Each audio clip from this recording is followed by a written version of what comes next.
Bonjour à tous, Xiaomi a présenté la semaine dernière une nouvelle tablette tactile de 11 pouces de diagonale, la fameuse Xiaomi Pad 5. Eh bien figurez-vous qu'elle m'accompagne depuis une dizaine de jours et je vous propose donc de découvrir son test.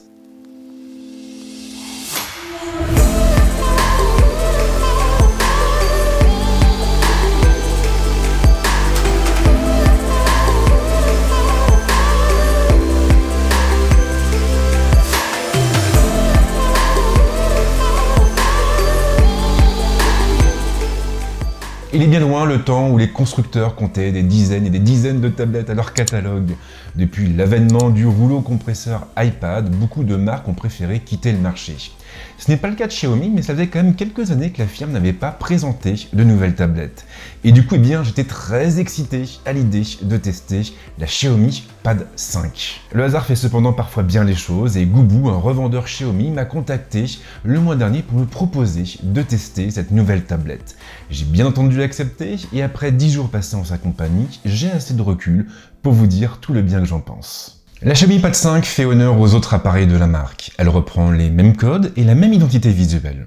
De face, on retrouve donc un bel écran de 11 pouces qui est encadré par de fines bordures avec un ratio affichage façade équivalent à celui de l'iPad Pro de 11 pouces.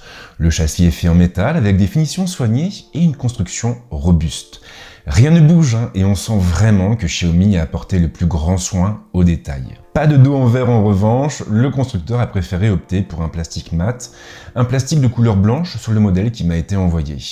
Moins salissant qu'un verre brillant, ce dernier laisse tout de même très vite apparaître des traces lorsqu'on manipule la tablette. Le module photo de son côté ressemble à s'y méprendre à celui des Mi 11 et on retrouve finalement les mêmes rondeurs et le même effet en relief. L'ergonomie est assez intéressante. Alors on a le bouton de mise sous tension et les contrôles du volume qui répondent toujours présents, mais on va trouver deux éléments en plus. Une attache magnétique située sous les touches du volume et un connecteur en cuivre qui se trouve de l'autre côté. Sans surprise, l'attache servira à fixer le stylet, un stylet qui ne m'a malheureusement pas été fourni avec la tablette.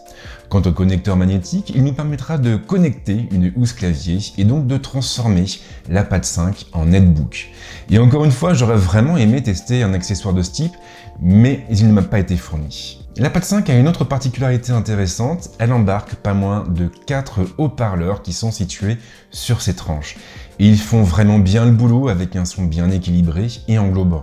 On prend du même coup beaucoup de plaisir à regarder des films ou même à jouer sur la tablette. Côté biométrie, il faudra en revanche s'en tenir à la reconnaissance faciale, la tablette étant dépourvue de lecteur d'empreintes. Une reconnaissance faciale qui ne sera que peu sécurisée puisqu'elle reposera principalement et même uniquement sur la seule et unique caméra frontale présente en façade. Et si l'iPad rencontre autant de succès, c'est parce qu'il ne s'agit pas uniquement d'une tablette. On est en présence d'un appareil qui répond à différents besoins, à différents usages.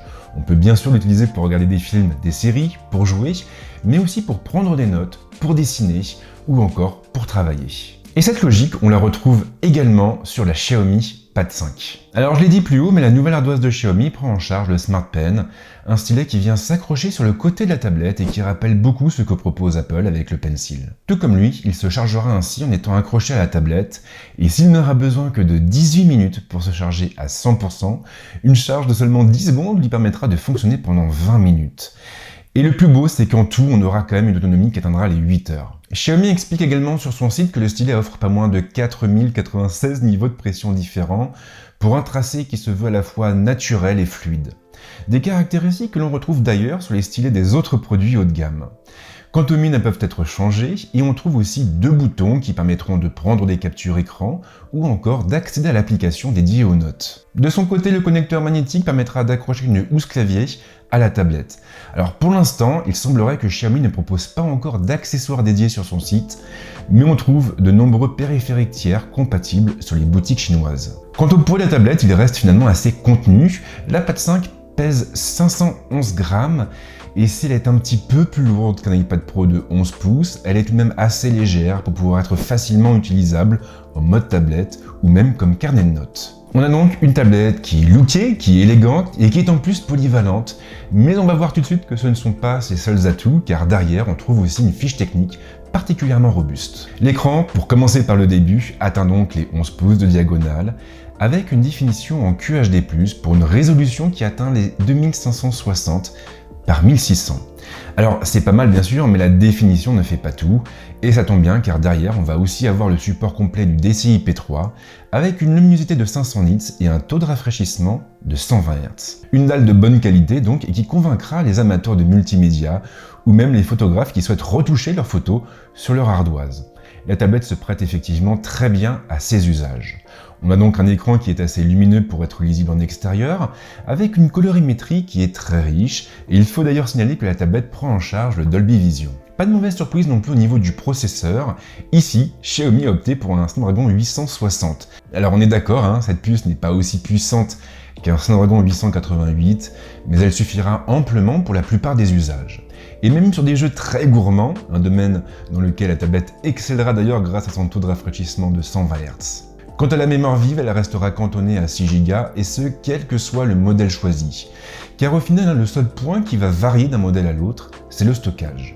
Il atteindra les 128 Go pour le modèle le moins cher, contre 256 Go pour la variante qui est proposée au prix le plus haut. Dans les deux cas, on va d'ailleurs rester sur de l'UFS 3.1.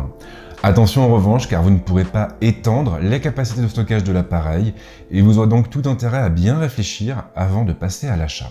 L'autonomie est plutôt convaincante et elle dépendra bien sûr des usages, mais clairement avec les miens et grâce à sa batterie de 8720 mAh, la Pad 5 a pu tenir en moyenne entre 2 et 3 jours, ce qui reste quand même très convenable. Concernant le volet photographique, la Pad 5 s'en tient à deux capteurs. On a un capteur de 13 millions de pixels qui est placé à l'arrière et un de 8 millions de pixels qui est placé à l'avant.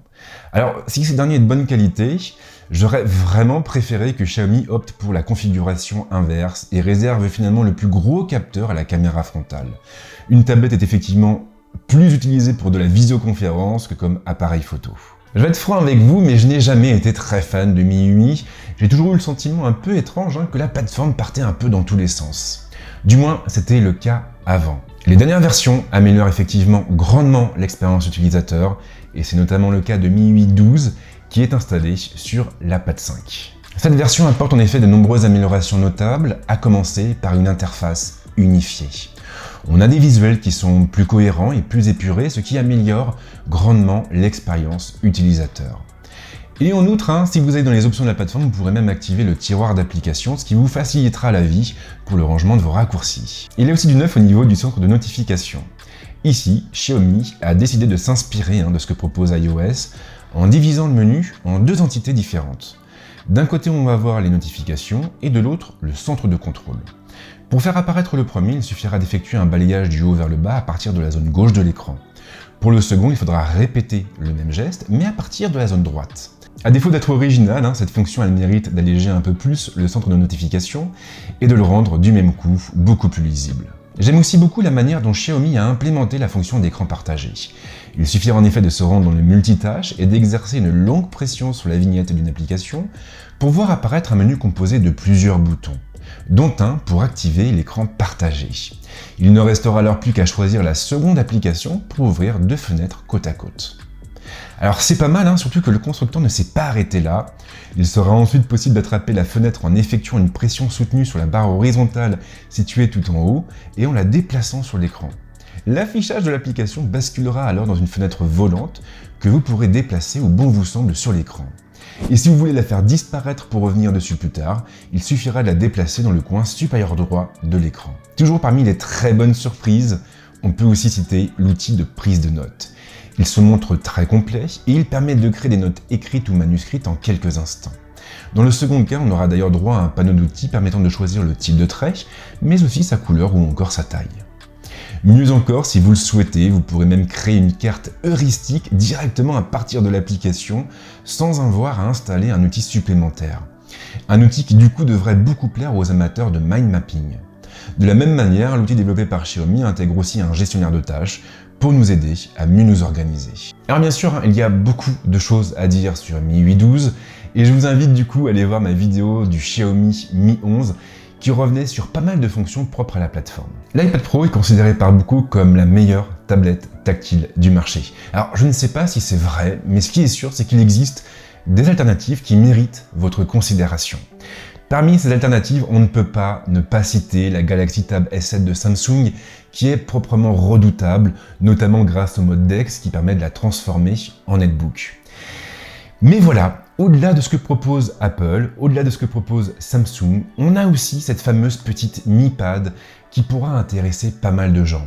Surtout que derrière, on a un prix de vente qui est particulièrement attractif. À l'heure actuelle, la Pad 5 est en effet proposée sous la barre des 400 € et Goubou la propose pour sa part sous la barre des 300 €. Le premier modèle se négocie effectivement autour des 299 €. Et pour moi, vraiment, ce prix de vente, il fait la différence parce qu'il va permettre au plus grand nombre de profiter d'un appareil qui est bien équilibré et qui est en plus capable de répondre à de nombreux usages différents. Voilà donc pour cette vidéo dédiée à la Xiaomi Pad 5. J'espère bien sûr qu'elle vous a plu. Et si c'est le cas, pensez à la liker, pensez à la partager et n'oubliez pas de vous abonner à la chaîne. En ce qui me concerne, en tout cas, je vous souhaite de passer une bonne semaine ou un bon week-end et on se retrouve très vite avec d'autres vidéos. Ciao!